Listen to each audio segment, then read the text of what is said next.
what you call the dark. I can see a God-made world and not a man-made world.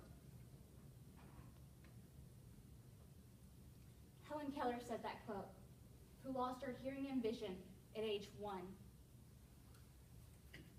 I didn't understand the full magnitude of Helen's journey until my own car accident in 2006. Contest master, fellow Toastmasters, and anyone that believes vision is important. This is where I learned the importance, where I really learned the importance of vision. I suffered many injuries in my car accident. One of them was called a brachial plexus injury. What this did was paralyzed my once dominant left arm. It didn't move. Doctors told me I would need to wear a sling for the rest of my life. And I thought to myself, well, I can't be the only one that has this injury. And if other people had this injury, they'd make cuter slings, right? So this is where I used what I had. I had a mother that knew how to sew, and I was creative. And together, started making slings.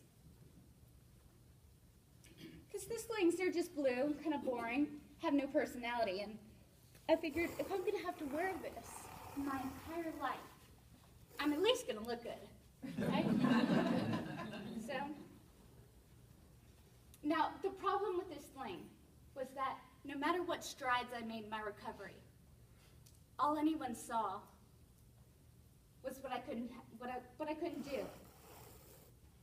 And there was a lot of progress that had been made.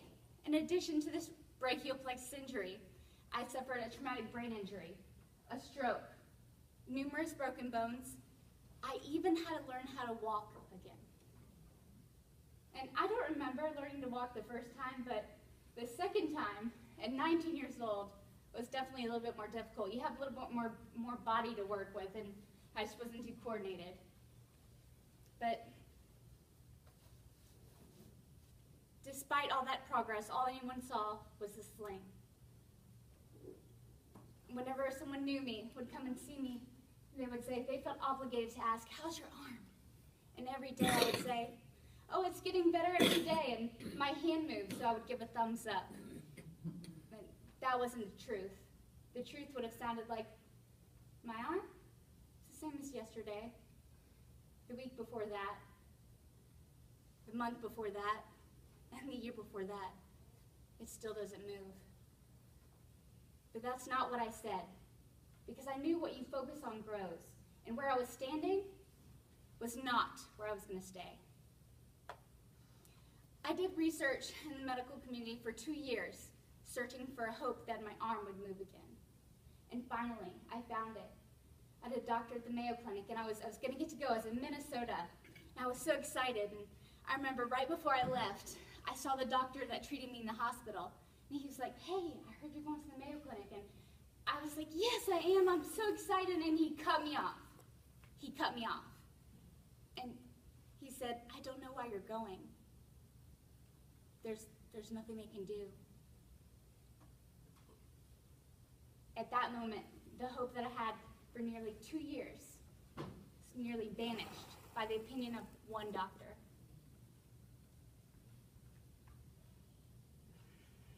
But then I realized, he may be the dream slayer, but I am the dream master, and I had created a vision. I had a vision of my life without the sling. And I was moving toward that vision. So I did go to the Mayo Clinic, and they told me, we can do a tendon transfer. You see, it had been 2 years. And after a year, your tendons, your nerves begin to die when they're not used. You know, you've heard the saying, you don't use it, you lose it. Well, it's true. They said, but what we can do, what we found was your bicep tendon was torn, and that's important. That's the one that makes your arm go up. But what we noticed is your tricep tendon is still good. And since gravity takes care of your tricep, your arm naturally falls. We can disconnect that and connect it to your bicep. So when you push down, your arm will go up. And when you relax, your arm will go down. And that's what they did. So today, despite how cute this sling is, despite how I can get it to match with any outfit, I don't need it anymore. And I'm happy to say that it's no longer needed. Today, when I push down, my arm goes up.